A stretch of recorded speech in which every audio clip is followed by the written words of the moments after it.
Apapun yang kalian mau lakuin untuk sukses, mau kerja, karir, bisnis, investasi, apapun itu yang bisa bawa kalian ke hal-hal yang gede. Itu tuh fokus ke present, masa sekarang, sambil mikirin masa depan. Beban pikiran untuk mikirin masa lalu itu tuh cuma 10-20%. Tujuannya apa? Ujung-ujungnya untuk evaluasi, biar masa sekarang makin bagus, masa depan makin cerah. Kalau kalian kerja sebagai desainer, cari challenge-challenge yang kalian sendiri belum pernah ngalamin sebelumnya. Dan punya mindset untuk nanya kenapa lu butuh ini solve. Bukan cuma, lu butuh ini beres, ya udah oke. Mulai punya kebiasaan untuk bertanya. Ini gak bakal digantiin sama mesin atau orang lain manapun. Prinsip yang gue pelajarin dari mentor gue tentang cari partner bisnis. Dan konsisten, nomor satu adalah cari partner yang sevisi. Yang punya arah di mana kalian mau jalan bareng. Lu mau sukses, yuk kita sukses bareng. Kita adalah refleksi dari 5 teman terdekat kita. Kalau 5 orang itu punya arahnya masing-masing, ujung-ujungnya kita bakal ketarik-tarik terus, bukan malah ke tempat kita mau. Hal-hal yang menghambat kita untuk memulai bisnis apapun itu kita harus tahu betul sebelum kita masuk kemanapun. Tapi gimana caranya bisa manage waktu dari hal yang paling penting yang harus dilakuin untuk bangun bisnis sampai hal-hal yang paling nggak penting dan mulai delegasi. Itu namanya action priority matrix yang bentuknya kayak gini. Persiapan ini itu biar kita nggak kaget pas kita bikin bisnis, anjir kok nggak ada waktu sama sekali. Gue kerja udah mati-matian, mau istirahat nggak bisa karena harus jalan bisnis. Timetable kalian harus bisa disiapin berdasarkan action priority matrix. Ilmu tuh sebenarnya bisa dibagi kedua. Banyak yang kalian nggak ngerti, ilmu tuh sebenarnya dibagi ke theoretical sama practical. Yang gue lebih sarankan di sini adalah practical. Karena kita lihat dari beberapa puluh tahun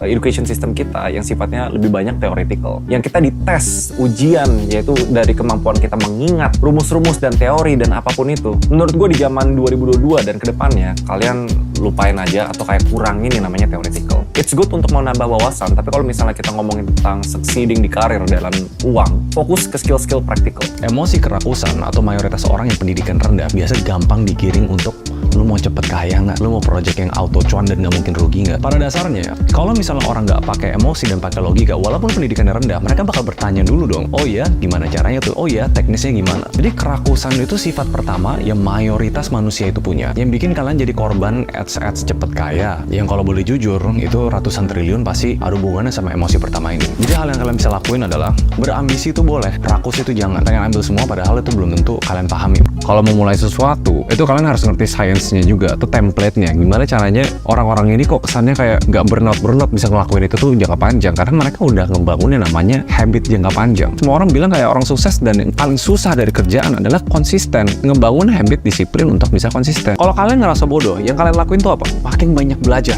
Orang pintar itu makin semangat untuk belajar, karena dia makin ngerasa bodoh. Doesn't make sense buat saran-saran orang untuk jangan peduli apa kata orang lain, malah kita tutupin telinga kita. Karena miskonsepsi yang banyak orang ngerti, jangan peduli apa kata orang, artinya adalah jangan dengerin kata orang. Itu dua hal yang berbeda. Dengerin semua orang, tapi kalian punya kedewasaan untuk filter mana yang harus kalian peduliin. Untuk kalian punya income yang gede, pasti ada kerjaan-kerjaan yang nggak bisa orang lain kerjain, harus kalian yang kerjain gitu. Tapi pasti ada kerjaan-kerjaan lain yang sebenarnya nggak perlu kalian kerjain, orang lain bisa kerjain. Jadi orang bayangkan, oh mendingan gue kerjain sendiri, uangnya lebih banyak.